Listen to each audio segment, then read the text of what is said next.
রবিবার ছুটির দিনে আমি সকালবেলা বসে বসে ওয়েব সিরিজ দেখছিলাম। হঠাৎ করে মা এসেই আমার হাতে ব্যাগ আর একটা লিস্ট ধরিয়ে দিয়ে বলল লিস্টের জিনিসগুলো বাজার থেকে কিনে আনতে। তো আমিও বেরিয়ে পড়লাম আমার বাহন দেবতাকে সাথে নিয়ে কেনাকাটা করার জন্য। তো আমি শুরুতেই চলে গেছিলাম আমাদের একটা মলে। তো সেখান থেকেই মা লিস্ট করা কিছু জিনিস প্রথমে কিনে নিলাম, তারপরে দেখছিলাম আমার জন্য আর কি কেনা যায়। তো রিসেন্টলি আমার পারফিউমের স্টক শেষ হয়ে গেছিলো, তো সেখান থেকেই আমার জন্য দুটো পারফিউম নিয়ে নিলাম।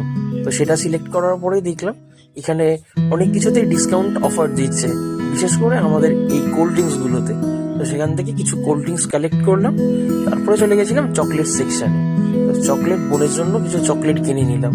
সেটা করে আমি চলে গেছিলাম আবার বিলিং কাউন্টারে। তো বিল করে সেখান থেকে বেরিয়ে চলে গেছিলাম মিষ্টি কেনার জন্য। তো বাড়ির জন্য কিছু মিষ্টি কিনে আমি আবার বাড়িতে ফিরে এলাম। টাটা, তোমাদের সাথে দেখা হবে আবার নেক্সট ব্লগে।